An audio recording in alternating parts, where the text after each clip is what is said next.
국내만큼이나 아니 국내보다 더 복잡하게 돌아가는 국제 이슈 이분과 함께 이야기 나눠보겠습니다. 문희정 국제정치평론가 나오셨습니다. 안녕하세요. 네, 안녕하십니까. 우크라이나 종전 네. 얘기 나오고 있는데 당사자들이 다 빠졌어요. 그렇습니다. 지금 와, 예 네. 지금 뭐 간단하게 요약을 하면은 트럼프 미국 대통령과 블라디미르 푸틴 러시아 대통령이 사우디에서 만나서 우크라이나 종전을 얘기를 하는데 유럽연합이나 우크라이나는 지금 배제된 상황이다. 이게 맞는 거죠? 현재까지 나온 얘기가. 그렇습니다. 오늘 사우디에서 실제로 미국과 러시아의 고위급들이 만났어요. 아, 예. 만났어요? 네, 러시아 외무장관하고 미국의 국무장관이 만나가지고 회의를 했습니다. 그리고 이 자리에는 말씀하신 것처럼 젤렌스키 우크라이나 대통령이라든지 유럽연합 쪽은 전혀 참여를 하지 않았죠. 오히려 유럽의 주요 국가들은 본인들이 패싱을 당했잖아요. 예. 그래서 부랴부랴 마크롱 프랑스 대통령이 파리로 주요국 정상들 불러 모았어요.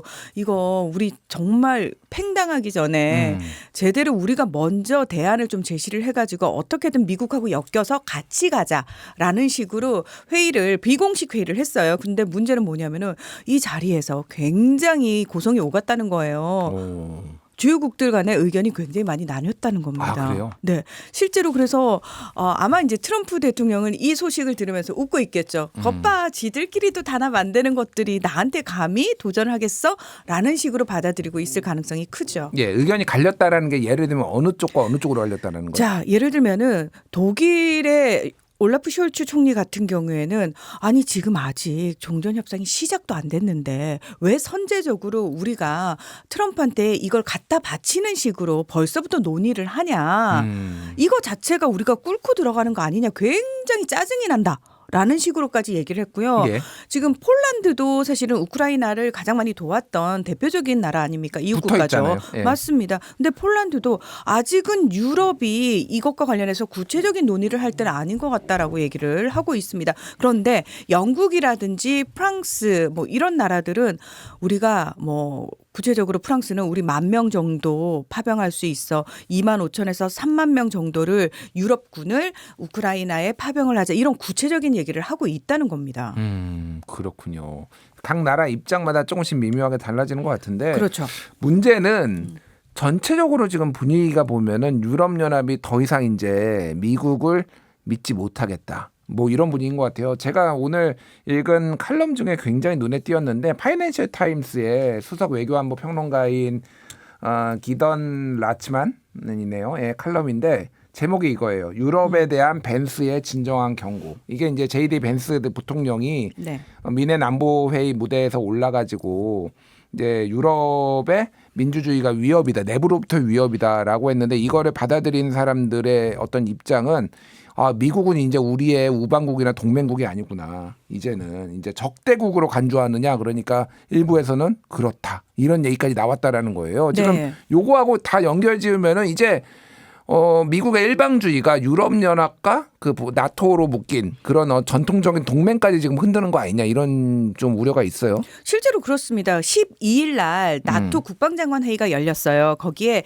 헤그세스 미 국방장관이 참석을 했습니다. 네. 그러면서 뭐라고 얘기를 했냐면은 자 이제 유럽의 더 이상의 유럽의 안보에 더 이상 미국은 호구가 되지 않겠다라고 표현을 하면서 회원국들한테 자 국방비 지출을 GDP 대비 5%까지 올리세요라고 얘기를 하면서 미국 안보의 핵심은 이제 유럽이 아니라 아시아 태평양 지역이다. 우리는 거기서 동맹국들을 규합해서 중국의 위협을 억제하는 쪽에 핵심을 둘 것이다라고 꽝 하고 이야기를 먼저 합니다. 예. 그래서 나토 회원국들이 와 이거 어떡하지 이러고 있는 사이에 14일부터 16일까지 미넨 안보회의가 열렸거든요. 거기서 기조연설을 벤스 부통령이 한 거예요. 기조연설인데 굉장히 충격적인 발언들을 많이 합니다. 자 여러분 마을에 새 보안관이 왔어요. 그 보안관한테 빨리 적응하시기 바랍니다. 라고 이야기를 합니다. 여기서 말하는 보안관이란 트럼프를 이야기를 하는 거죠. 예. 네. 그러면서 심지어 지금 유럽의 위기는 중국이나 러시아 이 외부 세력이 아니다. 유럽 내부의 위협이 가장 심각하다라고 얘기를 하는데 우리가 보통 그 얘기를 딱 들으면 글쎄 유럽의 내부적인 위협이 우리가 일반적으로 생각을 하면은 뭐 극우 정당이 굉장히 득세를 한다거나 이런 테러와 관련된 조짐이 좀 많다거나 이런 부분들을 떠올리잖아요. 네. 근데 벤스 부통령이 얘기한 유럽 내부의 위협이란 뭐냐면은 유럽에서는 지금 미국은 트럼프 대통령이 들어서 가지고 가짜 뉴스라든지 혐오 발언이라든지 이런 것과 관련된 규제를 다 풀었어요. 유럽은 그 규제가 굉장히 강화되어 있는 상황이거든요. 예. 요거 그다음에 이민과 관련해서도 미국은 지금 이민자 추방에 엄청나게 열을 올리고 있잖아요. 근데 미국하고 비교했을 때 유럽은 여전히 이민 정책이 굉장히 유화적이란 말이죠. 예.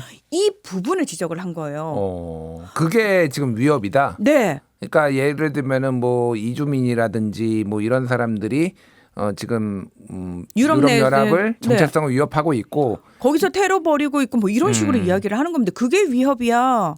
니들이 그 위협을 방치했잖아. 그리고 조장했잖아. 라고 이야기를 하고 있는 거예요. 그러면서 그 기조연설에서 저는 정말 금도가 없구나. 이 트럼프 행정부가 그런 걸 느꼈던 게 뭐냐면 독일 정치권을 딱 그 겨냥을 하면서 뭐라고 얘기를 하냐면 예. 민주주의에 방화벽이란 없어라고 얘기를 해요. 방화벽이 있는 건 민주주의라고 할 수 없지. 이 얘기가 뭐냐면은 자 독일에는 극우 정당인 독일을 위한 대한 정당이 있지 않습니까? AFD. 예. 그렇습니다. AFD가 있는데 사실 이 AFD가 옛 동독 지역에서는 뭐 정당 지지율 1위예요. 30% 막 넘어가고 그러거든요. 그래도 이제 비교적 전체적으로 한 20% 정도를 유지를 하고 있는데 독일의 다른 정당들은 우리가 아무리 힘들어도 아무리 정권을 잡고 싶어도 절대 AFD와는 손잡지 않는다라는 본인들의 관례를 가지고 있습니다. 원칙을 가지고 있습니다. 그 원칙을 방화벽이라고 얘기를 하는데 그걸 지적을 한 거예요. 머스크가 사실 AFD를 굉장히 지지하고 독일 사람들이 뭐 독일을 살리기 위해서는 AFD를 뽑아야 된다라는 식으로 얘기를 했는데 벤스 부통령 역시 이 AFD에 힘을 실어준 겁니다. 예. 당연히 독일 정치인을 비롯해가지고 유럽의 정치인들은 이거는 내정 간섭이다부터 시작해가지고 미쳤다. 더 이상 우리는 미국과 함께할 수 없다. 이건 참을 수 없는 상황이다. 이러고 굉장히 그러니까 글로벌 연례 안보 회의잖아요. 우리 어떻게 우리 서로를 도와서 잘 막아볼까를 의논하는 자리가 파토의 장이 됐다는 겁니다.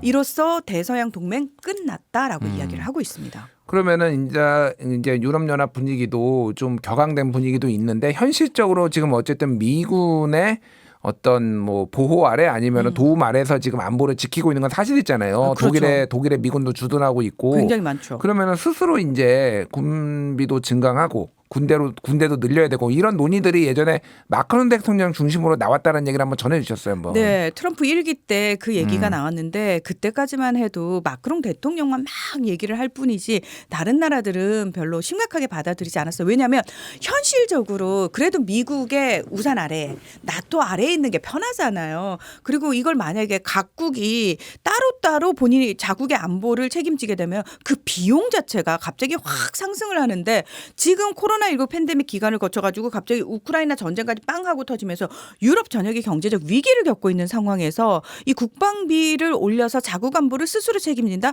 이거는 거의 불가능하다라고 생각을 하고 있지만 현실적으로 지금 우리가 미국한테만 기대서는 안 된다는 목소리가 더 커지긴 했습니다. 그래서 어떤 움직임이 먼저 벌어지고 있냐면은 사실 지금 군수산업체 미국의 군수산업체가 제일 크고 가장 유명하잖아요.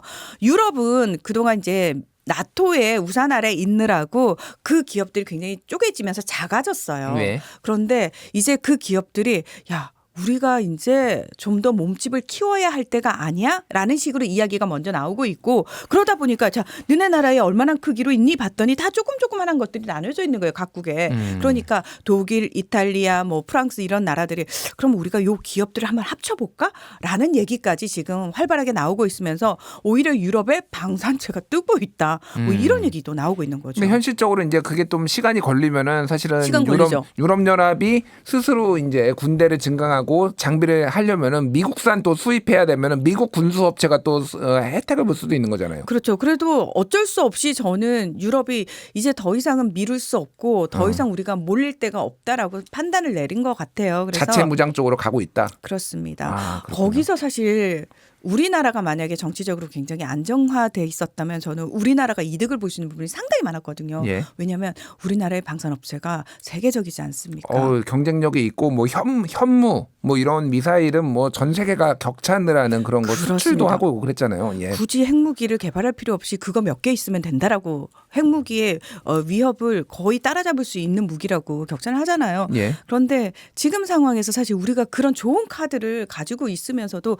정치적으로 외교적으로 무언가를 할 수 있는 상황이 아니기 때문에 사실 우리가 손해를 보고 있는 거죠. 상대적으로 얻을 수 있는 이익을 못 얻고 있는 부분이 분명히 있습니다. 알겠습니다.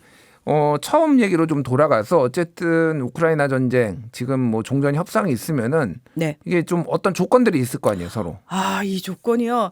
저는 그 우크라이나의 젤렌스키 대통령이 진짜 판단 미스를 했다고 생각하는 부분이 뭐냐면 처음에 전쟁 빵 터지고 나서 한 몇 개월 지났을 때 미국이 굉장히 종전을 강요하거든요. 예. 근데 젤렌스키 대통령이 노해요. 그러면서 거기서 한 발 더 나아갑니다. 우리는 2014년에 빼앗겼던 크림반도까지 다 되찾을 거야라고 고집을 피우기 시작하거든요. 그런데 젤렌스키 입장에서는 그래도 바이든 행정부가 어쩔 수 없이 자기를 도울 수밖에 없을 것이다. 유럽을 버리지 못할 것이다라는 확신이 있었기 때문에 그렇게 버틴길 수 있었거든요. 그런데 제가 앞서서 대서양 동맹 이 깨졌다라고 표현을 했잖아요. 네.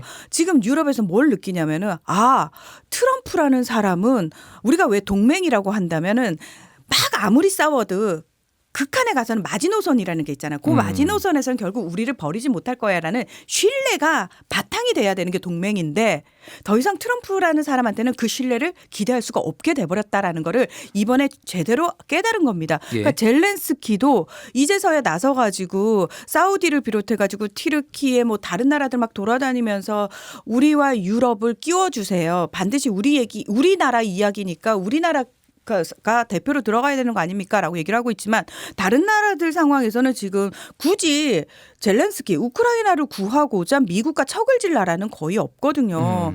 자, 미국이 이 상황에서 얼마나 정말 엄청난 조건을 그러니까 우크라이나한테 제시를 했냐면은 미넨 안보회의가 열리기 직전에 12일 날 되게 이상하게 미국 재무장관이 우크라이나로 날아가서 젤렌스키 대통령을 만나요. 예. 자, 재무장관이 먼저 날아갔다는 게 굉장히 이상하잖아요. 돈 냄새가 확 나네요, 벌써. 그렇죠. 예. 근데 그 앞에 무슨 얘기가 나왔냐면 우크라이나 히토류와 관련해 가지고 지분 50%를 요구했다라는 얘기가 솔솔 흘러나오거든요. 그런데 그냥 그 수준인 줄 알았어요. 근데 알고 봤더니 미 재무장관이 아주 꼼꼼하게 아예 우크라이나를 그 내용상 보면 거의 경제 식민지로 삼는 초안을 마련을 해가지고 가서는 여기에 사인해라고 요구를 했다는 거예요. 그 내용이 보면은 우크라이나 히토리뿐만 아니라 광물과 관련된 모든 수익의 절반은 다 미국이 가져가야 돼. 그러니까 미국의 전제 조건은 그거예요. 우리가 우크라이나에 720조 원을 지원했는데 우리 못 받았거든. 이거 결국 무기 대여법에 의해서 준 거니까 전쟁이 끝나면 당연히 돌려받아야 되는 거야. 그러니까 전쟁 중에는 급하니까 일단 갖다 써 무기 해놓고 전쟁이 끝난 다음에는 이 무기에 대한 대가를 받는 게 무기 대여법이지 않습니까? 예. 우리 720조 원어치 받아야 돼라고 이제 상정을 해놓고는 그 내용들이 그 광물에 대해서 무조건 지분 미국이 50%를 갖는데 중요한 건 뭐냐면은 이 광물을 개발하거나 또는 다른 나라와 어떤 투자 계약을 맺는다거나 인수 계약이나 이런 개발 계약을 맺을 수 있잖아요. 이거를 우크라이나가 독단적으로 못하게 하는 오로지 미국만이 그 권한을 가지는 내용들이 그 안에 포함됐다는 거예요. 그럼 진짜 말씀하신 대로 거의 식민지인데요, 거의. 그렇죠. 그러면 주권 국가가 아니잖아요, 그러면. 맞습니다. 사실상. 주권 국가로 취급을 안 하겠다는 거예요. 그 부분에 관련해서. 그러면 젤렌스키 대통령이 거기에 사인을 하면은 자기 나라를 팔아먹는 매국노가 되는데 그걸 할 수 있겠습니까? 그러니까 미넨 회의로 와가지고 젤렌스키 대통령이 그 얘기를 해요. 나는 거기에 사인할 수 없고 미국을 믿을 수 없고 뭐 이런 식의 이야기를 합니다. 그런데 트럼프는 이미 히토류 얘기를 딱 듣는 순간 꼼꼼하게 그 내용을 다 가지고 갔다라는 거죠. 지금 그 내용이 알려지니까 전 세계가 경악을 했다는 거예요. 차라리 제가 딱 그걸 보면서 젤렌스키가 차라리 1년 정도 됐을 때 바이든 행정부가 푸시를 했을 때 적당한 선에서 휴전을 하거나 종전을 했으면은 이런 상황까지는 몰리지 않았는데 역시 트럼프다라는 생각을 했죠. 알겠습니다. 제가 예전에 이거를 좀 보면서 1953년에 이제 한국 전쟁 6.25가 이제 휴전을 할 때 북진 통일을 주장했던 이승만 한 남한 정부는 휴전 협상에서 빠지고 맞았죠. 그래서 북한, 중국, 미국 3자가 이제 휴전 협정을 했는데 그게 딱 생각이 나는데 지금 그렇죠. 거의 현실이 지금 그렇게 러시아 본토까지 공격을 하면서 이렇게 되는 게 아닌가 그런 생각이 드는데 중국 얘기를 했으니까 좀 네. 얘기를 해야 될 것 같아요. 근데 이게 미국이 이렇게까지 하면은 결국은 오히려 어떤 반미 감정이 전 세계에 들끓으면서 중국의 영향력이 오히려 확대되는 거 아니냐. 이런 얘기들도 사실 나와요. 그러니까 그 얘기가 우리가 전통적으로 외교의 기본 ABC를 아는 사람들은 다 그 이야기를 해요. 예. 그런데 오로지 트럼프 행정부만이 그거는 허상이다라고 이야기를 하는 겁니다. 그러니까 트럼프의 주장은 그거예요.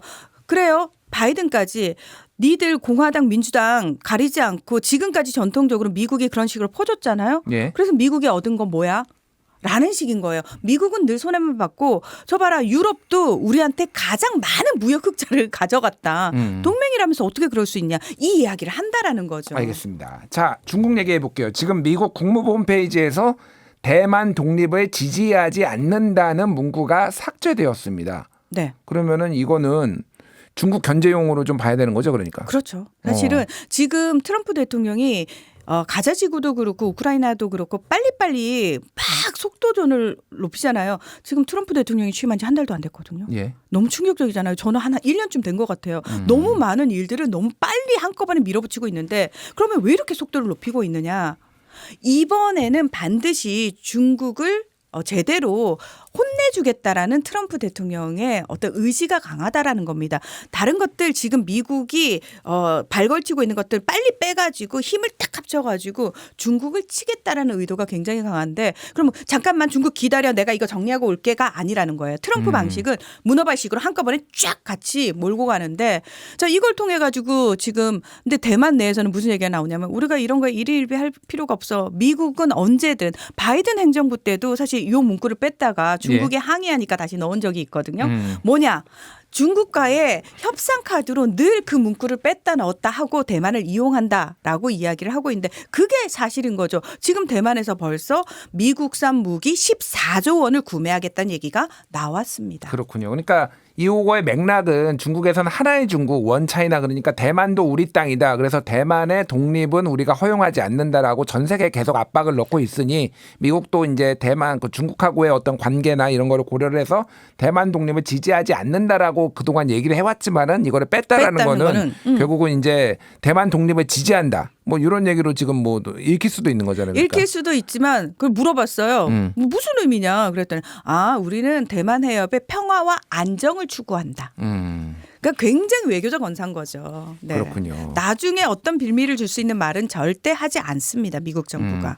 그러면 이것도 결국은 좀 지렛대로 협상으로 지금 보는 건가요, 이거를? 당연하죠. 예. 그래서 사실은 이 문구 하나 삭제한 거에 대만도 들썩거리고 중국도 들썩거리지 않습니까?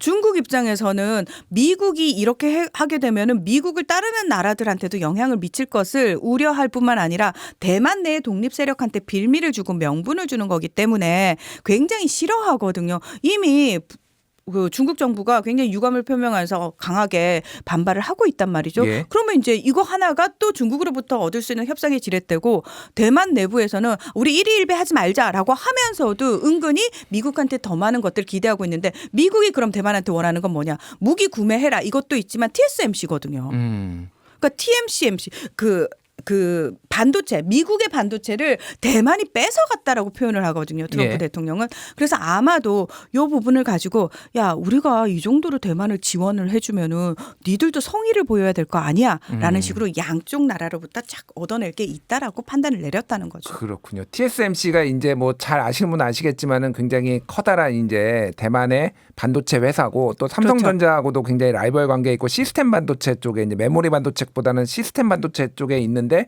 이거를 뭐 미국이 미국으로 대만에 있지 말고 미국으로 와라. 네. 맨날 그 얘기를 하고 있잖아요. 그러니까. 근데 대만 입장에서는 그거 내주면은 대만은 지켜질 이유가 없는 나라가 돼버리거든요. 사실은 TSMC를 가지고 있어야지 대만이 굉장히 그래도 유용한 국가가 되는 거거든요. 예. 그런 차원에서 내줄 수 없는데 미국은 어떻게든 이번 기회에 이거를 반드시 빼내고 싶어 하는 거죠. 트럼프 정부도 그렇고 바이든 행정부도 그렇고 겉으로는 트럼프는 빼고 바이든 행정부는 민주주의 가치 그래서 대만을 지지하는 것처럼 이야기를 했지만 실질적으로 미국의 속내는 역시 대만을 지렛대로 이용하는 것일 뿐이고요. 트럼프는 아예 대놓고 민주주의 가치 따위는 따지질 않으니까요. 네. 그렇군요. 그러니까 이게 느낌이 그러니까 삼성전자 공장 전체 다 미국으로 옮겨 이런 느낌인데 이게 가능한 일이고 그 나라가 한국에 받아들일 수가 있는 건지 대만도 마찬가지고 이게 참 전 세계에 또 반발을 미국에 대한 반발을 일으키는 게 아닌가 그런 생각이 듭니다. 다음 주에도 또 놀라운 소식이 기다릴 것 같습니다. 오늘 네. 여기서 마치겠습니다. 평론가님 감사합니다. 네, 고맙습니다.